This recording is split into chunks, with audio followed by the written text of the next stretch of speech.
Hello, hello. It's me, Dr. Catherine Toomer, family medicine and community health physician, and founder of Total Weight Care Institute.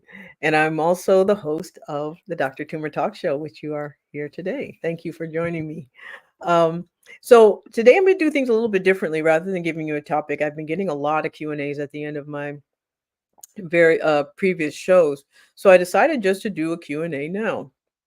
So I'm hoping people show up and start asking me questions because otherwise it's going to be a very short show. Um, I have checked my emails and I didn't see any too many in there. I had a few, but not a lot. Um, so I'm going to pull those up if nobody says anything right now. So let me know where you are. Say hello from and let me know where you're coming in from. And if you're watching later, just put hashtag replay. Um, so if you hold on for just a moment, I'm going to pull up my messages. Hold on. Oops, pulled up the wrong one. Just a moment.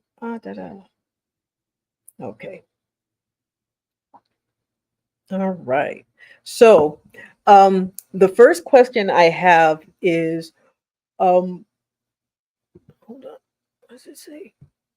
Um, I'll just give the first name. It's from Deborah, and she asks, um, "How do you know if it's time to be treated for a weight loss with a weight loss medication, and how do you know if that weight loss medication is safe?"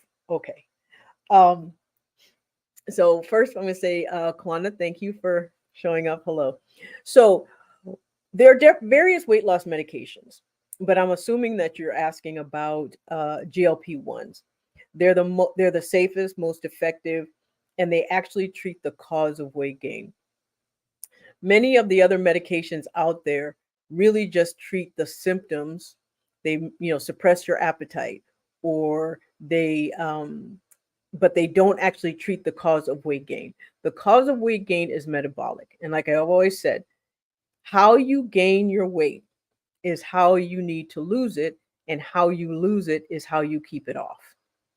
And so most people who gain weight easily have difficulty losing it. It's for a metabolic reason. Even when it's hormonal, it's usually metabolic. So even if it's a thyroid problem causing a drop in metabolism, causing in hypothyroidism, then it still drops your metabolism and it makes your body very efficient at taking very little food and turning it into fat. We eat to convert food to fuel. And if we don't need that much fuel to function, like in hypothyroidism, when our metabolism drops, then our body just takes the extra and puts it into fat cells. The other thing that causes metabolic weight gain is insulin resistance. Now, insulin resistance is our body's inability to use insulin.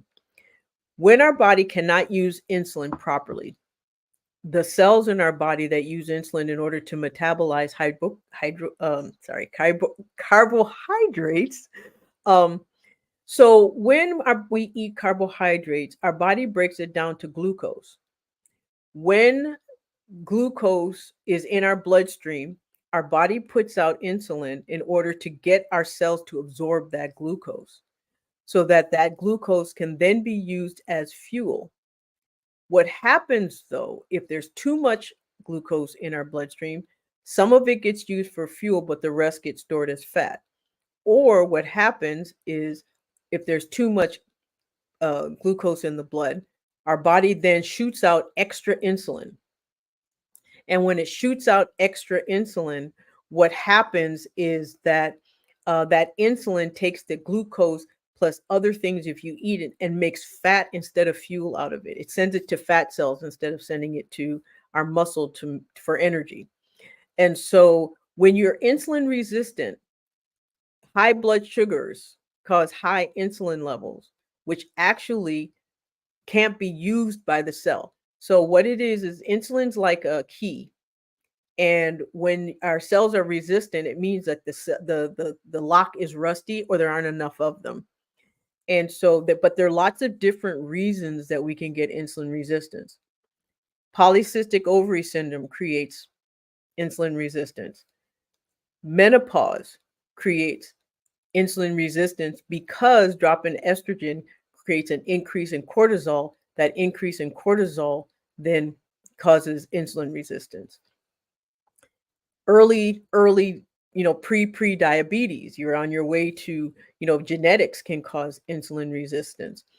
Stress can cause insulin resistance just in of itself. And so when so what these medications do is they make our body not insulin resistant. They make our body use insulin properly so that glucose gets into the cells, particularly into our brain cells. Our brain uses that glucose as a signal to tell you to stop eating. It tells your body to stop making fat. It tells your body it's got enough energy so you don't have to store anymore and you can use what you're eating as fuel. So that's why diabetes medications, metabolic medications, work so well to help prevent weight gain and also afford weight loss. And yes, they are safe because high blood sugar, high insulin cause issues with small blood vessels. Small blood vessels are everywhere in our body. They're in our brain, they're in our eyes, they're in our fingers, our toes, our heart, our kidneys, our lungs, our liver. So when they get damaged, all organs get damaged. And so when using these medications, the GLP-1s like Saxenda, like Ozempic, Wegovy, Manjaro, Zepbound, Trulicity, when using those medications, or even Ribelsis, although not as much, which is the oral form, when using these medications, what they do is they correct the metabolic reason that weight is gained and they give you weight loss. And they also protect all organs of the body where small vessels are. And that's everywhere in our body. So, yes, they are safe.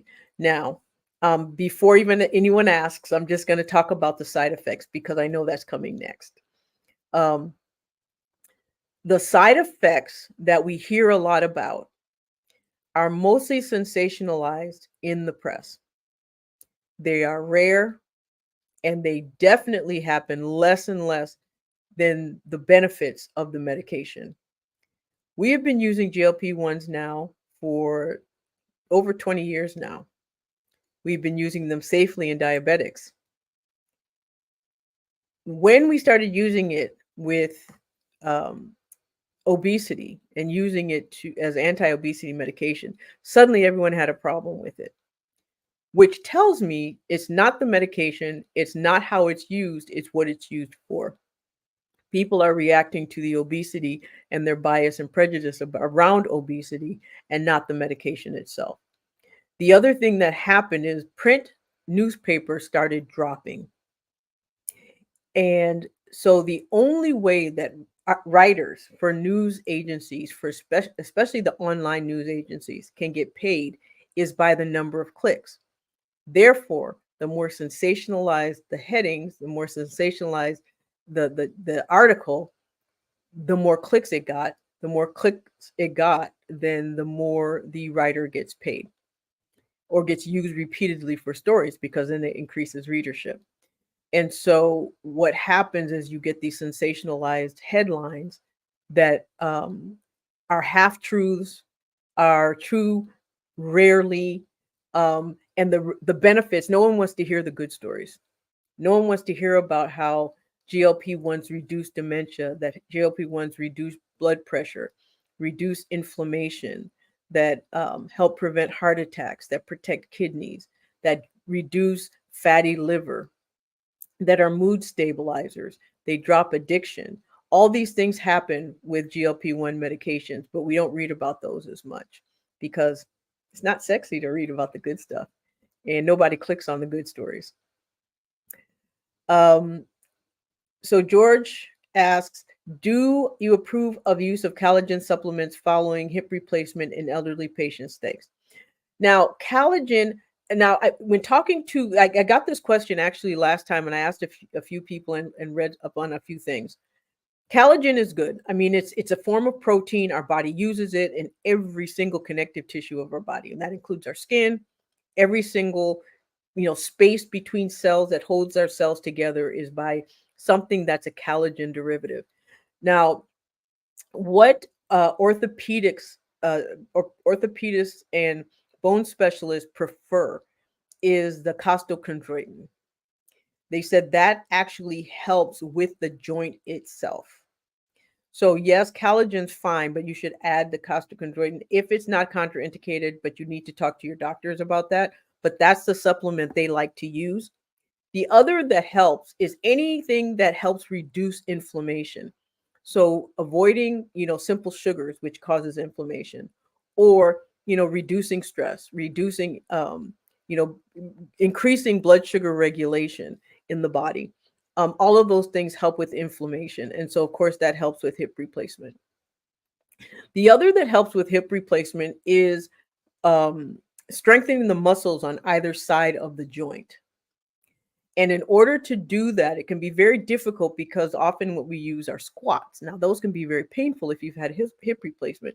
So often, what fitness experts and especially those, or what are called physiatrists or people who are known, or kinesiologists, people who are known for movement and muscle, what they suggest is something like yoga or Pilates that can be very gentle, because it's one of those things that you can do a little bit or a lot depending on your fitness level, and it's very gentle on the joints. It helps with stretching, and it also helps with muscle building. And so and it helps with relaxation, which again drops cortisol, drops inflammation, drops insulin resistance. And if if you're someone who likes to do things in a community, who likes to have hobbies, then joining a Pilates studio uh, provides a community also. And so it just kind of kills many birds with one stone. So George, I hope that answers your question, and I added some extra stuff as well. um Kiana asks, what happens when you lose muscle mass and how can you build it back? The only reason people lose muscle mass is from nutritional reasons. The medication does not in and of itself, and I'm assuming, I don't know if you're asking because of GLP-1s, but I'm going to include that anyway, because that's one of the things I hear a lot about, it makes you lose muscle. What decreased appetite does, either with age or medication or stress or whatever reason, because some people eat less when they're under stress or depression or anxiety. If you don't eat enough protein, your body will go after muscle for that protein. Your organs of your body are protein organs. They need protein in order to maintain their structure. So if you don't eat enough of it, your body uses the closest source, and that's muscle. So muscle wasting, muscle loss only happens with malnutrition. If you eat enough muscle, a protein, your muscle is maintained. But if you build muscle back, yes, you can build it back, but you have to add a lot of protein to your diet so that you give your body the building blocks for that muscle. It won't just happen on its own. The other thing that is required is testosterone. Now, both men and women make testosterone. In fact, women make more testosterone than estrogen in their bodies, our bodies, believe it or not. Even though we're known, but we just don't make as much as men do. Men make much more testosterone than we do. Um, so sometimes, getting your testosterone levels checked can help, and then get it replaced if necessary. But yes, it is absolutely possible to build muscle back, but it's much, much easier to prevent losing it. Prevention is always easier than reversal. Thank you for that question. That was a good one. Demetria asked, does adopting a whole food diet based diet reduce inflammation? Absolutely. Um, what causes inflammation in the body is usually preservatives, simple sugars, simple grains, meaning, like flour, white flour, white sugar, white rice, those type of things. So eating a green diet, as green, as leafy, and as green as possible, helps with inflammation. And so yes, eating a whole diet. Now, you can eat carbohydrates, but you want to balance it out with everything else. The more plant based a diet, the better it is. The closer the food is to the source, the more it looks like how it comes out of the ground, is the best. Once something's been processed, once something's had preservatives added to it, then all bets are off. Our body doesn't know what to do with preservatives. They're artificial. And so usually what happens, yes, it protects us from getting getting food poisoning, but it poisons us in other ways. And so one of those ways is that it causes inflammation. Another way is that our body, when not knowing what to do with something, stores it as fat until it can figure it out. And so when you eat things with a lot of preservatives, that's what happens. Your body just makes fat. And so, yes, adopting a whole food plant based diet would absolutely reduce inflammation. Now, it doesn't have to be strict, and it's not something you have to jump all the way into, but it definitely is beneficial. Absolutely. Stephanie Ann asks, are compound GLP-1s effective? It depends on the source. Now, it took me 6 months to vet a compound pharmacy that I trusted.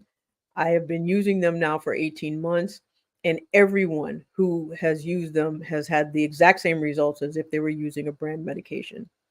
However, some people have who either stopped using that pharmacy, started using another, found that all their benefit went away. The reason is GLP-1, compounded GLP-1s, compounded medications in general are not regulated by the FDA. So therefore, there's no way of knowing if what you're getting is what they say it is. Often what many pharmacies will do is add vitamins to it in order to get around the FDA, because then it becomes a supplement and the FDA doesn't have regulation over supplements. But the problem is they might make you feel better because it's a vitamin you need. You might need B12, you might need vitamin D, you might need, vitamin C, and they might add those things to it and it makes you feel good, but it's not doing what you want it to do. And so, yes, their compounds are extremely effective when they are made properly, and that is the key. Not all are created equally, and you just have to make sure you find one that's reputable. Find a doctor who uses a reputable pharmacy. One of the ways that I always say that you can watch out for compounded GLP-1s, if someone makes it and sells it, then I would be very careful. There are many pharmacies who only distribute the medication. They don't make it themselves, which means that they have a vested interest in making sure that you get a good product so that you keep coming back. Someone who makes it and sells it, their profit margin goes up when they give you a subpar product because it's cheaper to make. And so if they could just keep selling for the first time to people, then it's their incentive to water down or dilute the product is just too tempting because the profit margins are just way too high. What is a good A1C number? It really depends on the person. So anything under 5.6, 5.6 or below is considered normal. Anything from 5.7 to 6.5, 6.4 is pre-diabetes. Anything over 6.5 or above is diabetes. Now, an A1, that's good for A1C if you're looking for diabetes and pre-diabetes. The A1C doesn't tell you anything if you're looking for insulin resistance. You can still have insulin resistance and a normal A1C. In fact, a normal A1C, you can have an A1C that's really, really low because insulin levels keep shooting up and driving it down, blood sugars down, and so a good A1C is anything below 5.6. But if you're still having issues with cravings, especially carbohydrates, if you notice you have a dark ring around your neck, if you start noticing that you're sleepy after eating, if you start noticing that you're irritable, with food changes your moods one way or the other, then there's a good chance that your body has glucose dysregulation, and you can have a normal A1C but still have glucose dysregulation and still gain weight very easily in that phase. And the way to check for that is with a glucose tolerance test. What I do is a non-fasting glucose tolerance test, and what that means is you check blood sugar and A1C, then you challenge the body with blood sugar, and then check it again an hour later and see what happens with insulin and see what happens with blood sugar. And that will tell you if there's insulin resistance, even with a normal A1C. Um, Charles says, great question and awesome response as well from the doctor. Oh, thank you. Um, Stephanie asks, I'm asking because I'm not losing weight. What about your program? How much is your program? Okay, well, I have various programs and it really just depends. The best thing to do is to really just go to my website, drtoomer.com. That's drtoomer.com. I'll put it in the chat in just a moment. And make an appointment, make a patient appointment so that I can talk to you, because there may be a way. My ultimate goal is to get people with their own primary care doctors who know them best. But but even in my consultations, what I'll do is do an assessment and give you an idea of what's going on so you can decide what to do next. So yeah, I'm just going to put um, my website in there. And if you go under contact, there's a way for you to make an appointment with me for a consultation. Okay, I'm just going to go up. The questions are coming fast, so I'm losing some. Let me go back up. Okay.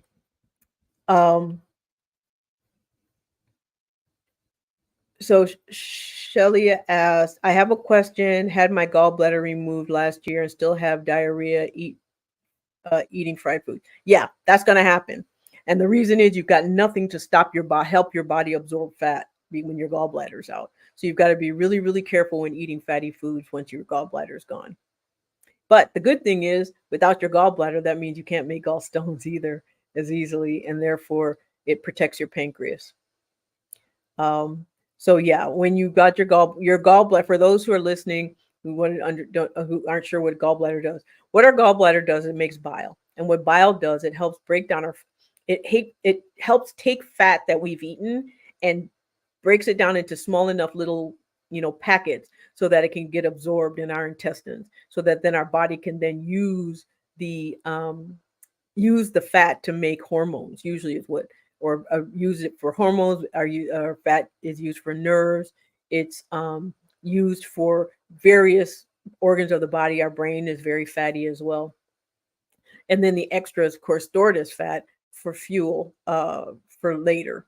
But without a gallbladder, it's really important to eat, simple unsaturated fat so that your body can absorb it, so that um, you can get fat in order to make the body structures that you need.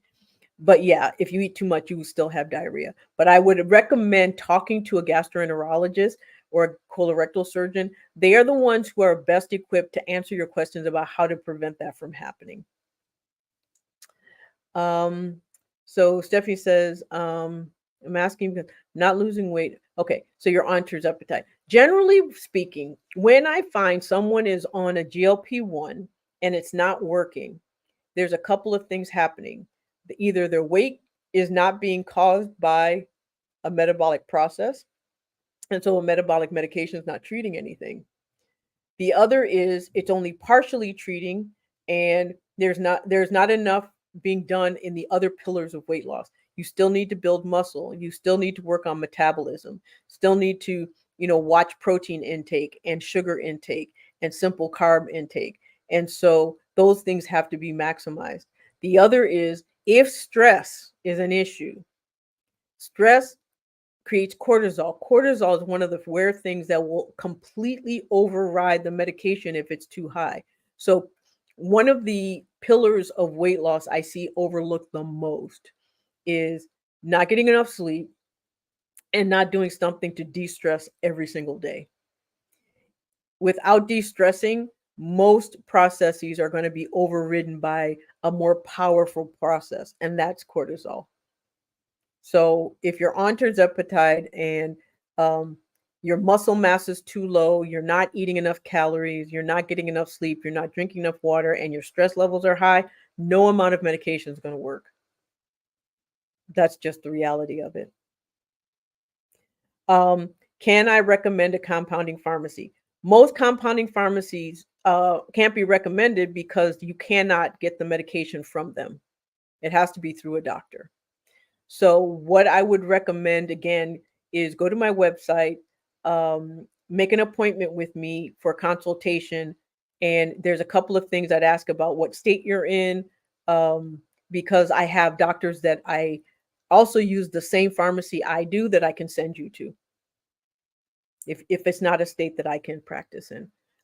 Which I have license in Michigan, South Carolina, and Georgia, Texas soon. So if you're in any of those states, I can help. If not, I have other doctors I can send you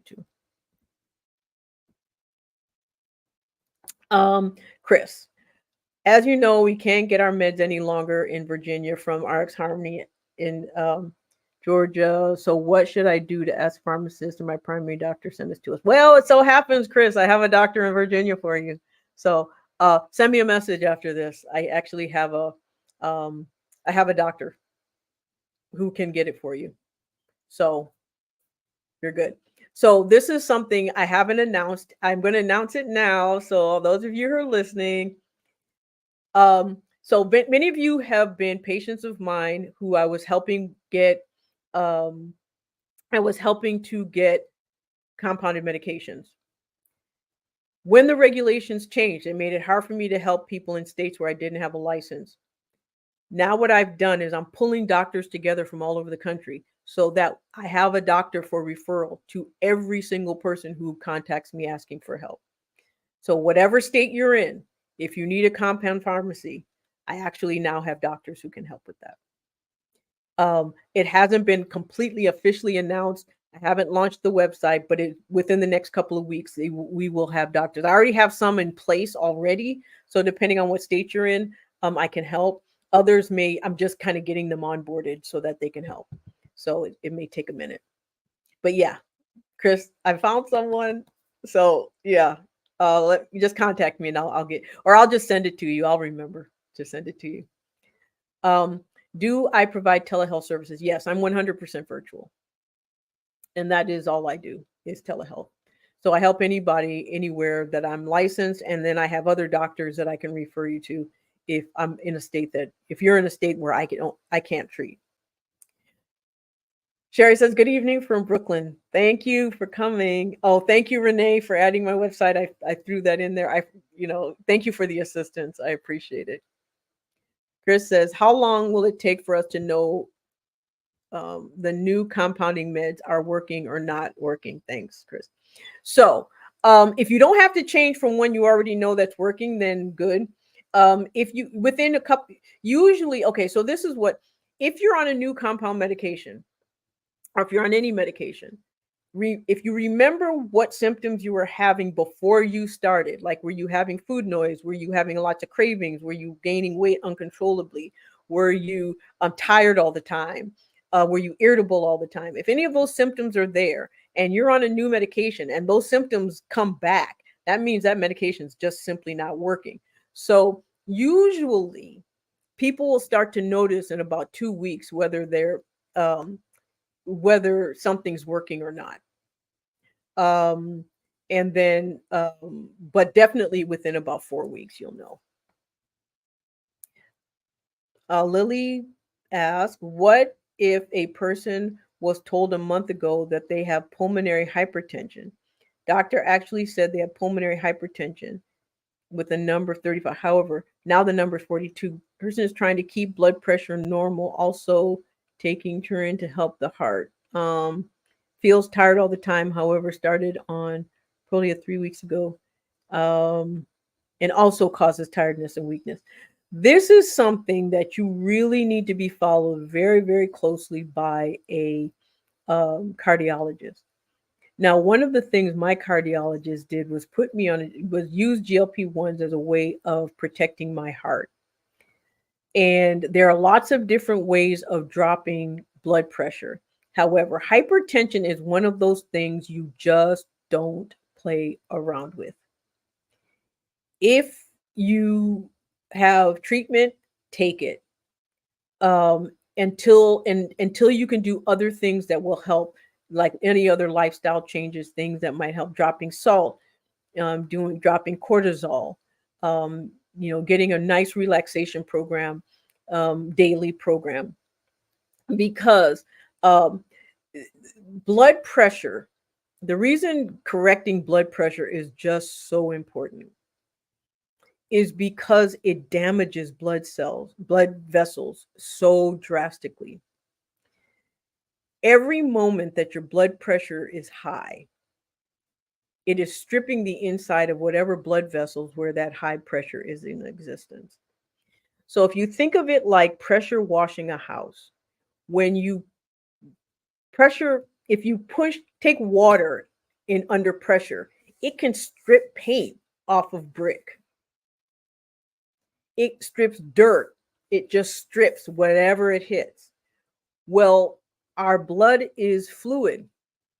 And when we say blood pressure, it has basically become a pressure washer.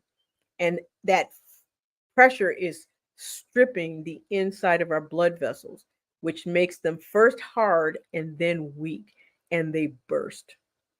That's how strokes happen. That's how aneurysms happen. That's how aortic aneurysm dissections happen. So getting blood pressure under control is really, as quickly as possible, is very, very, very important. And so my recommendation is follow whatever your doctors recommend to get that done. Can I recommend food to help with sleep? Not foods to help with sleep. However, I can recommend a doctor who can maybe. I do have someone that I go to whenever I have a question about sleep or having difficulty sleeping. Um, her name is Dr. Funke Afolabi Brown. She's a sleep specialist. Um, I know one of the things I recommend as far as sleep is concerned is, one, not to eat foods too late, because reflux can also cause issues with sleep. Um, Not to eat any acidic foods before going to sleep, because again, reflux and cause some issues. Usually proteins are a better food to eat than anything else, because protein is slow to digest. And so what happens is your body doesn't have these drops in blood sugars. You don't get hungry in the middle of the night. And so um, it's always good not to go to bed hungry, but also not to eat too late, close to the time you go to sleep, because your sleep will be disrupted. The other thing that disrupts sleep is alcohol. The other thing that disrupts sleep is exercise too close to bedtime. So it's easier to avoid things that disrupt sleep than it is to do things that help sleep. Now, one of the things that helps with sleep is not so much a food, but a supplement. Some sleep specialists recommend magnesium glycinate as a form of magnesium that helps people sleep. Melatonin is another. Ashwagandha is another, depending on your cause of why you're having difficulty sleeping. The best way to prevent anything is to find the cause of why it's happening and go after it. So if it's mood related, fix the mood. If it's inactivity related, fix the inactivity. If it's stress related, fix the stress. That's how you get better sleep. If it's hormonal related, particularly if you're heading towards menopause, hormone replacement, progesterone especially, will help with the sleep. It will help with also with preventing night sweats. If your sleeping is being disrupted by temperature changes, then get the bedroom to a temperature that is helpful.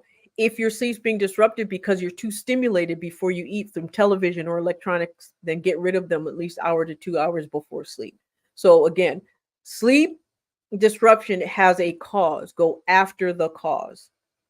The sleep in and of itself is a symptom. Go after the cause of why that symptom is being affected. Chris asks, I just started a new one tonight, but tried to get it back through Georgia. I'll wait for your email. Thanks so much. You're welcome. Now I can tell you, Chris, you know my memory's bad, so please remind me, contact me and let me know to remind me, because I say I'll remember and then I may or may not. I get distracted, I get busy, some other things start happening. I've got a lot going on. So just please make sure you remind me if you don't hear from me in the next couple of days. Um, Norma asks, I just tuned in. What is considered a high blood pressure now? Okay. So generally, high blood pressure is anything over 190, 90 over, sorry, 140 over 90. We'd like to see it around 185 over 85. Now, depending on your health parameters, like if someone has kidney disease, for example, we sometimes like it to be a little bit higher just so that we can make sure the kidneys are being perfused. For some people, they may need to be a little bit lower because if they have, chest pain related to slightly higher blood pressure. But that's something you talk to with your doctor specifically for you. But when it comes to just general high blood pressures, anything one over 140 and over 90 and over. You're welcome, Lily. Okay. Dawn asked to please put the name of the. I will. Okay. So I'm putting the sleep specialist name. Her name is Dr. Funke Afolabi Brown, and her business. I mean, her practice is. I think it's Restful Sleep MD. Don't quote me on that, but I got her name right. I may not have gotten the name of her practice right. And that's the sleep specialist. Okay. Shauna says I came in at the tail end of about aortic aneurysm. So when I was talking about aortic aneurysm, I'm talking about blood pressure. And so when you have high blood pressure, what happens is that it strips the inside of your blood vessels and it makes them weak. And so what happens is you get aneurysms. And then when those aneurysms happen in your aorta, they dissect and it bursts. And it's almost sudden death. If it happens in your brain, it causes a stroke. If it happens in your kidneys, you can lose your kidney function. If it happens in your intestine, you can lose parts of your intestines um, or around your intestine. And you can lose it, and it causes surgery, and you have to get it removed. So basically, our blood supply keeps keeps our body alive. There are very few parts of our body that do not need blood supply. We don't have blood vessels in our nails. We don't have blood vessels in our hair, but everywhere else we've got blood vessels. So when they get damaged, it damages some part of your body. And high blood pressure is one of those things that causes damage. High blood sugar is another thing that causes damage. Um, and so anything that also causes blood pressure to go up, like stress, cortisol. So anything that affects your cortisol, anything that affects your stress levels, anything that affects your blood pressure, all those things need to be addressed. Cholesterol is another. If you have high cholesterol and it gets deposited in different places in those vessels, same thing can happen. Dehydration can also cause problems with blood vessels because it can cause blood clots. And then the smaller the vessel, the more those clots can then get lodged and cause problems. In the lungs, it can cause sudden death. So yeah, it's blood pressure is a really important thing to get under control. Demetrius says I've eaten broccoli sprouts and they have made me sleepy. Are they like a natural melatonin? It very well might be. I don't know. You can look it up and tell us. But then again, like I said, if it's a natural food and it makes you sleepy, and sometimes that's it's not a bad thing necessarily. You know, um, but broccoli sprouts are very nutritious. And often though, what makes you sleepy, if it is sleepy when it's not at a time you normally, so there's two things that happen also. When you've eaten, your blood also shifts.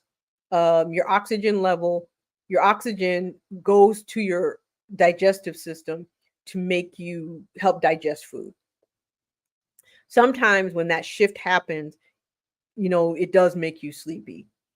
But the other thing is what you eat it with can also make you sleepy. So if you're eating it with some type of grain, you're eating it with some type of carbohydrate, sometimes it's your body's reaction to that carbohydrate. The other is hydration can also do that. So if you're eating and you need fluid and you're not getting enough fluid, it will also make you sleepy. But it could be a natural melatonin. That's a good question. I'm going to look it up. And I won't look it up right this second because I'm talking, but Yeah, good a good diet, it doesn't all is depending on when you eat it in the daytime, the time of day can have different effects. So I'm gonna look that up because that's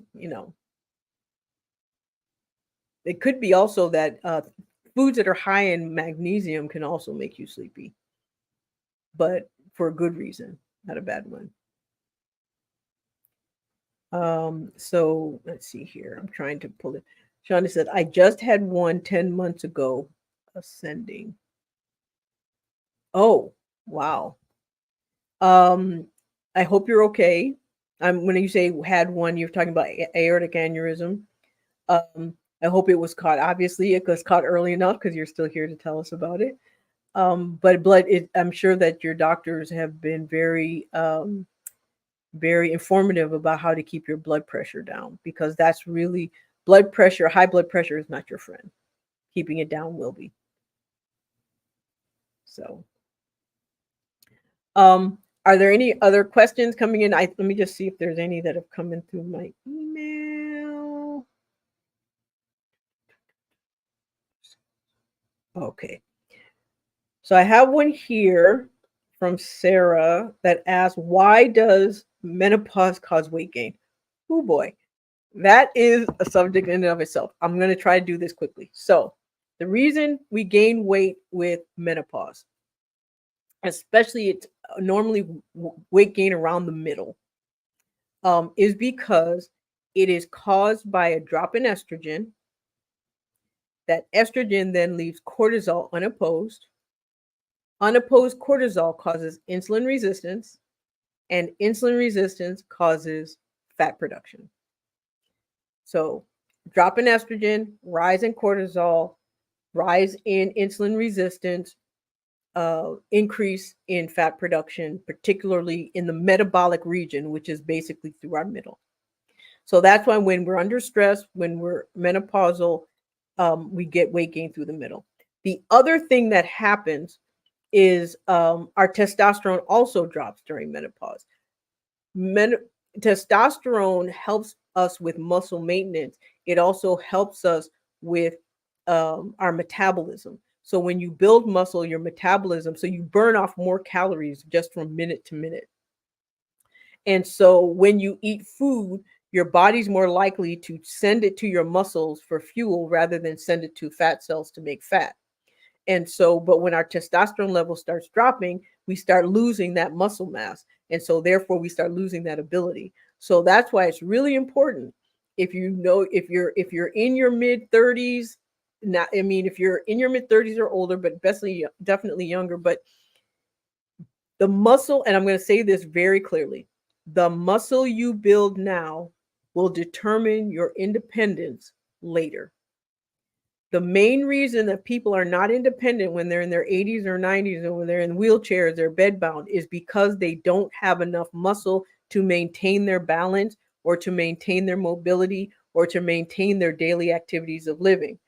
If you're strong enough now, you're mobile enough now, and you're capable enough now, build that muscle now so that you have independence later. Your quality of life later will depend on how much muscle you build now. And that also includes making sure your hormonal levels are where they should be. So if you start dropping estrogen and progesterone, you need them. If your testosterone starts dropping, you need to replace it so that you can maintain and build your muscles so that your quality of life is better when you're older. Um, Dawn says, thanks so much. This was so helpful. Please have another one just on menopause. I absolutely will. I will. And in fact, I'm probably going to end up inviting a doctor that I really look up to and I get a lot of information from, mainly because with menopause, our quality of life as women is so heavily affected by menopause. It affects our sleep, it affects our moods. It affects our brain function. It affects our sexual activity and enjoyment. It affects our body's ability to keep us, it affects our metabolism and our fat production. Even if you're not overweight and you gain 5% of your body weight above, that affects your health negatively. Negatively. So even if your weight starts going up and you're not overweight, it is important to get it addressed. It is a metabolic weight gain, and you can find metabolic ways of dropping that weight again. Muscle is the most natural way, but GLP-1s help also. But not all doctors agree with I but then I'm one of those doctors that use GLP-1s off label way before everybody else did. So for over 10 years now. Now we have 600. We all know it helps with weight loss.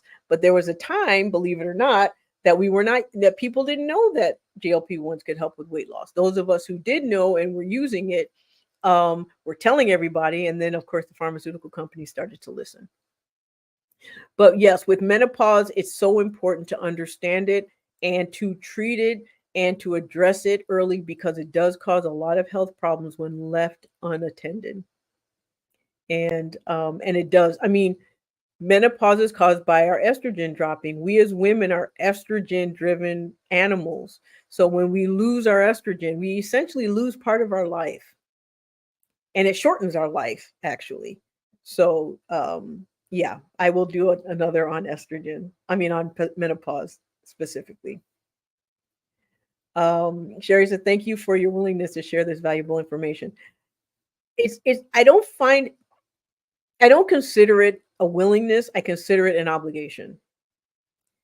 The reason is I went through many, many years of education, many, many years of medical school to get this information, and it is information that saves lives. To keep it to myself, I feel is selfish. So, thank you for saying that, but really, I feel like it's my duty to do this. Deborah asked, "What supplements are good for bone density?" Thank you. Vitamin D and calcium, primarily. Costochondroitin and collagen are good for joints, the actual lining of the joints. Um, but for bones specifically, our body uses parathyroid hormone, which is a little hormone, a little organ right off our thyroid right here. And what it does, it helps regulate bone production. And vitamin D and calcium are what our body uses for bone. And that's why when our vitamin D levels are low, our bones ache. We get really achy. The other thing, as an aside, vitamin D helps with mood stabilization as well. So if you're someone who has depression or anxiety, you should make sure your vitamin D levels are normal, which most of us are not because we don't spend enough time in the sun to get our vitamin D levels where they should be. Thank you for fulfilling your duty and obligation. Oh, you're welcome. Um, any more questions? I'm surprised I didn't get, well, I'm glad you all showed up and asked me questions because I really didn't get very many in my emails, but I will be doing this. So this is what I'd like you to do for all of those who are listening right now. Send me questions to, and I'm going to write the address, help at drtoomer.com. My assistant will gather the questions, keep them in a folder for me. So when it comes time for me to do this again, I will have those questions all together and I will talk about them. The other thing that you could do is you can ask me questions directly instead of waiting in my group, which is https slash facebook.com/groups total weight loss. Just making sure I have it correct. There we go. So you can also join my group and ask me questions there. What that gives me the opportunity to not only answer your question, but to help educate anyone else who's reading it. Okay. Okay. Kimberly asked, "I'm joining late, but wondering, do we need to visit a geriatric doctor past a certain age?" It really just depends on your health status. That's a question for your family medicine physician or internal, and your primary care doctor. Um, if you have lots of health, age-related health issues, then yes, a geriatrician may help. A really good primary care doctor should be able to help you, though. regardless of your age. Um, something I'm not a big I let me just put it this way. I am a huge proponent of treating the person, not their age. You treat the person, not their numbers. So if you're young, regardless of what your birth date is. And if you have issues that need to be addressed, they need to be addressed regardless of what your birth date is. So if you're a 60-year-old who has, advanced disease, you need to be addressed. If you're a 90-year-old who doesn't have advanced disease, then you don't have to treat something that's not there. Um, my mother's 94 years old, still very active, and so I'm very grateful that her doctors treat her based on who she is, not based on the fact that she's 94.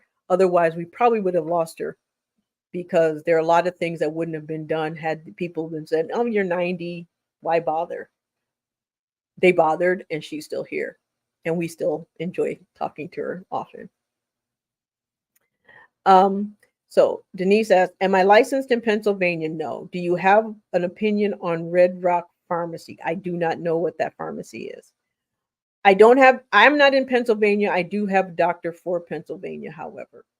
I use the brand Zepbound and Compound, um, and I can definitely say that the brand is stronger. Okay, so what that means is the compound you're using isn't appropriate, isn't a good one. You shouldn't be able to tell the difference. A good compound and the brand should not be any different. So whichever compound you're using, stop. And don't use them together for sure. The other is there are discounted brand pharmacies, which I have as well. Um, and so that's another option. But it costs a little more because it is brand. But so let me just put it this way. Anyone who's interested in finding out more about compounded medications, just go to my website, send me a message, make an appointment to see me. Now, they are true consultations. I actually gather information. I actually create a real doctor's appointment. So therefore, they are paid appointments, but you walk away knowing exactly what to do and exactly what's going on. It's not just me gathering information and saying, "Oh, that's nice," and then sending you on your way.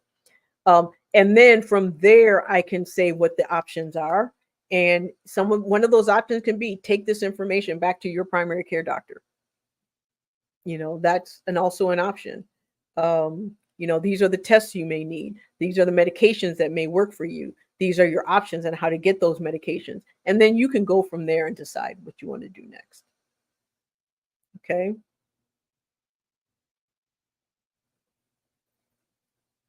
What's my website? Okay. I'm going to write it again. It's drtoomer.com. And it's under the contact. And just make sure that you click the tab for patients. If you click the tab for doctors, what's going to happen is you'll get the wrong kind of appointment and you may not get what you need because the appointments for patients are longer, the different type of appointment. Dorothy, good evening. Dr. Jones, good evening, Dorothy. I'm glad you're here. Um, okay, so Deborah says, I don't eat red meat. My blood work is indicated I'm anemic. Is that the cause? Yeah, probably. However, it's not the end of the world. The reason is red meat is very high in vitamin B12 and iron. Both of those things help to prevent anemia. However, talk to your doctor about possibly taking a prenatal vitamin. Prenatal vitamins, I find, are one of the best multivitamins to take because it has everything you need plus iron.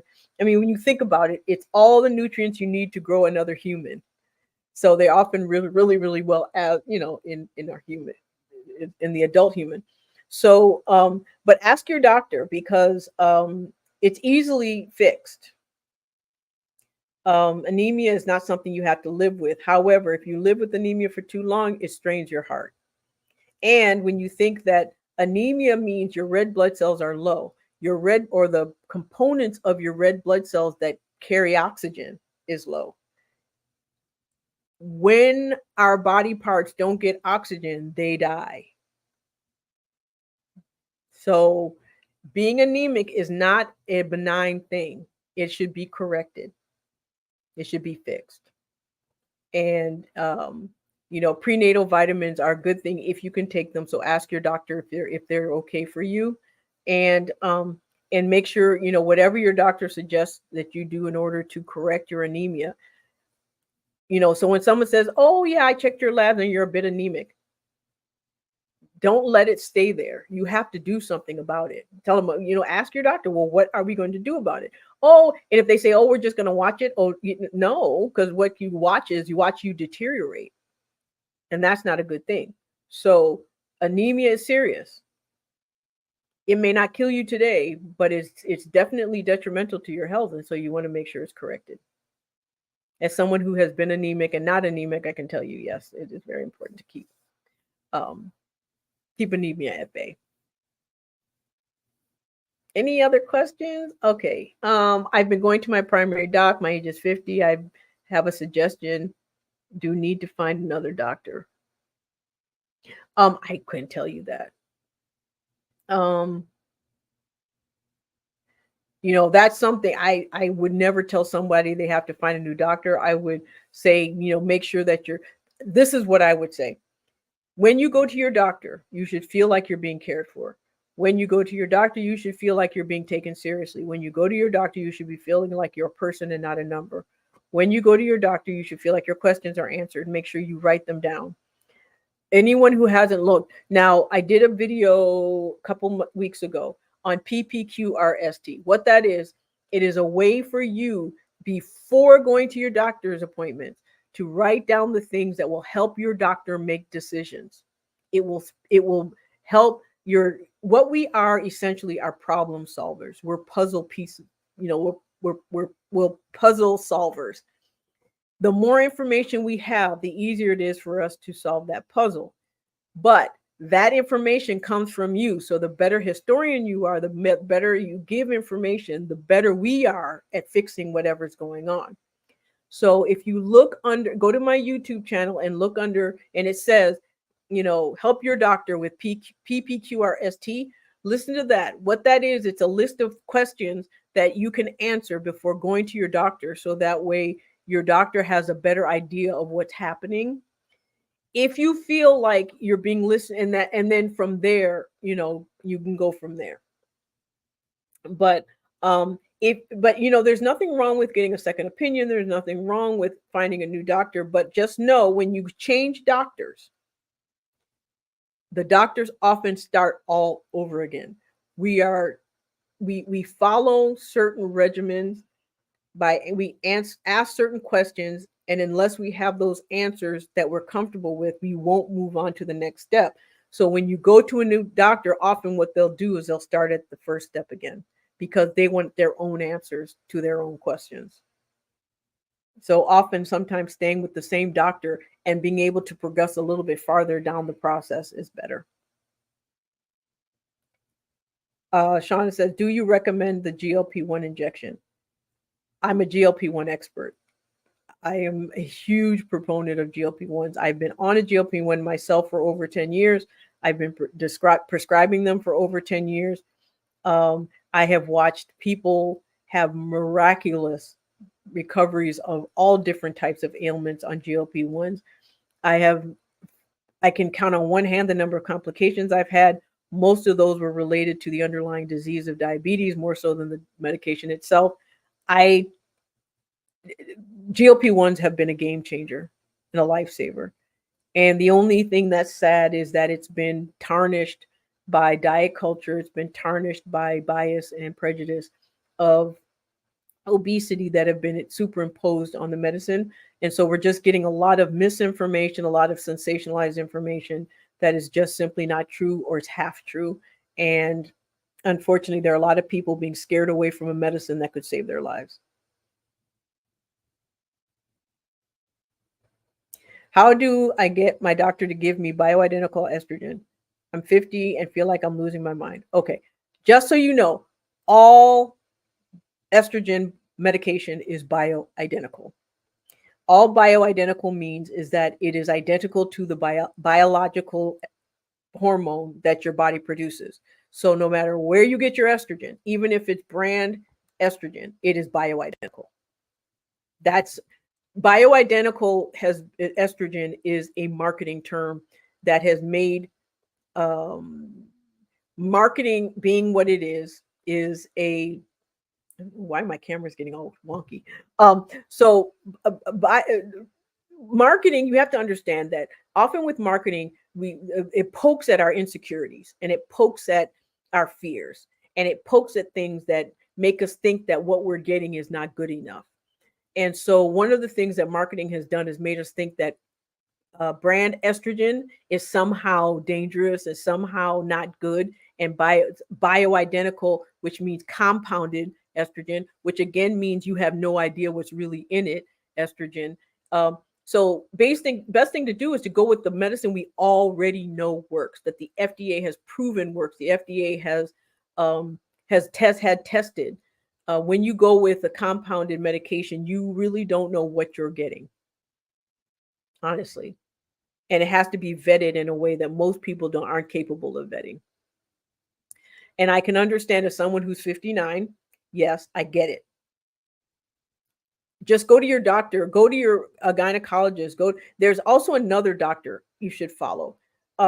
If you have any questions about menopause, even though she's not a gynecologist, she's a urologist, but her name is Dr. Rachel Rubin. I'm putting it in the chat. She is on Instagram and on YouTube. Wonderful videos. If you ever want to know anything that, um, if you ever want to know anything about menopause and how to treat it, go listen to her videos. Dorothy asked, "What is a GLP-1? It's a GLP-1. It's okay. Okay, so GLP-1s are glucagon-like polypeptides. What that means is glucagon like peptides are basically it's a substance that actually is produced naturally in our body, and what it does, it helps regulate our blood sugar so that those of us who have glucose dysregulation stop gaining weight and helps us lose weight. Most people who are overweight and obese have insulin resistance, have some type of glucose dysregulation. And that's why these medicines work so well to help with weight loss. They don't just help in thin air, they're actually treating something. They're treating the biological metabolic reason that our body gains weight. It reverses it. And that's what they do. Yeah, I know. I thought it meant it was synthetic, if not bioidentical. And unfortunately, that was a marketing ploy. Um, you're not the only person, Sugar, who thought that. It was done on purpose. It was done to make you think that on purpose. Um, so don't beat yourself up for that. Um, but just so you know, all hormones that are you take are synthetic, unless you're taking it straight out of an ovary of a cow. It's synthetic. I would like to speak to you offline about the jig. Okay, what you should do is go to my website, drtoomer.com, and make a consultation appointment. That's the best way, so that I can talk to you specifically about whatever issues that are yours specifically and individually. Marsha said, I'm so late, Dr. You can listen to the replay, Marsha. Gave a lot of information. Oh wow, we've been gone over an hour. This is the longest I've ever done. Kimberly said, I haven't had an estrogen level check. Is that something done through blood tests? Okay, I can tell you this. Estrogen, yes, you can check estrogen. It doesn't tell you a whole lot more than what you can. A good history and a physical will tell any doctor, any good doctor, more about your estrogen levels than any blood test will. If you're over a certain age, your estrogen is dropping. It's just a biologic fact.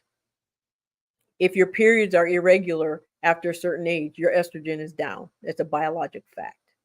If you're not having periods at all, you have your estrogen levels low. That's a biologic fact. You don't need to check your levels to know this.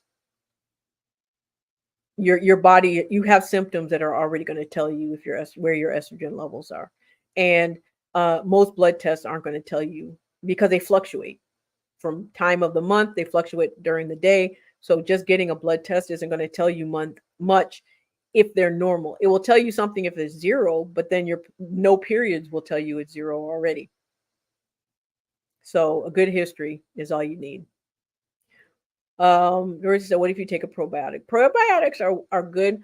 I'm not really well proficient on how to know what's a good probiotic. Basically, the rule of thumb is if it's more than 40 million, I guess it's bacteria per pill, and really good ones and the ones that are done properly are refrigerated. But again, that's only I have no proof of that.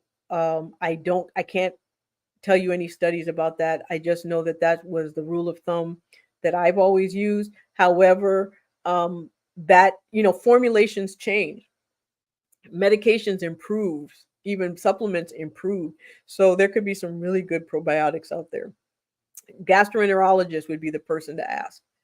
Colorectal surgeons would be the people to ask. They're the ones who actually deal with the gut. And so, and when I talk about gut health, please talk to an expert, not someone who says they're an expert, not someone who thinks they're an expert, someone who's actually studied expert, which means a gastroenterologist, because anyone else is not been as educated. I followed Suzanne Summers, and that's where I got the term bioidentical. Exactly. And guess what Diane Summers is? She's an actress, not a doctor. She's not a scientist. And she usually is selling it for someone or for some company. And I know, and it's hard because everyone has an agenda, and it's really difficult. But my thing is this: hormones are is a scientific thing. It is part of the human body. Go to experts on the human body if you want to know what should happen. Um, oh, you're welcome for me. Sonia asked, why do you have hot flashes? Okay, so what hot flashes are is a small vessel issue. It's like it's part of like it's how your body cools you down. There are central mechanisms in our brain that help regulate our temperature. That tells our body, it tells the brain, your body's overheated, cool it down now. And so when you're exercising, it's a natural reaction because your blood vessels open up and you start to sweat. Hot flashes are a misfiring of that mechanism. Estrogen helps regulate that in our brain. And so when our estrogen levels drop, that mechanism gets out of whack. And so our brain gets the wrong message and we start trying to cool off in a situation where we don't need to. So that's why they happen. That's the simplest way of explaining it. I mean, there's a more scientific way, but that's basically, and that's why taking progesterone and estrogen combined now are usually the things that stop hot flashes, because it just gives your brain back the hormone that it needs to know that everything's regulated and where it should be. Shah asks, I take losartan. Will it cause restless leg at night? Usually, not usually. Restless leg usually has to do with calcium. Losartan deals with potassium. But that's something you should talk to your doctor about. Often dehydration, low calcium are the things that cause restless leg syndrome. It can also be psychological. Stress, anxiety, depression can do it as well. Some medications can also cause it. So if you're having restless leg issues, talk to your doctor. It's a medical condition that can be treated. What's a good omega-3? I can't tell you a brand, but I can tell you that taking it is good. Cordelia, if that makes sense. It really does help with nerves and heart and a bunch of other things, but I don't know brands well because I don't sell. So I don't know. I don't really keep up on which brands are good. I do have access to different supplements, but usually I find that Nature's Made and Nature's Bounty over the counter are often some of the best. I mean, that's what I take when I need a supplement. I don't buy fancy supplements. I just go to Nature's Bounty, Nature's Made at CVS. Is there anything that helps with hot flashes? I feel like I'm in the oven all the time. Yes, hormone replacement. Talk to your doctor about hormone replacement. I would also, like I said, listen to Dr. Rachel Rubin on Instagram and YouTube.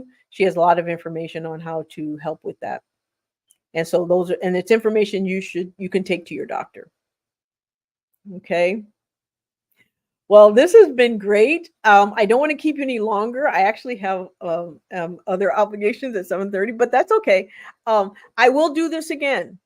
So, if to please, if you have questions, join my group that I gave you and then ask the questions there or email them to me so that I can put them in a folder. So when I do this again, I have some questions and then you can, and I'll also let you know in advance.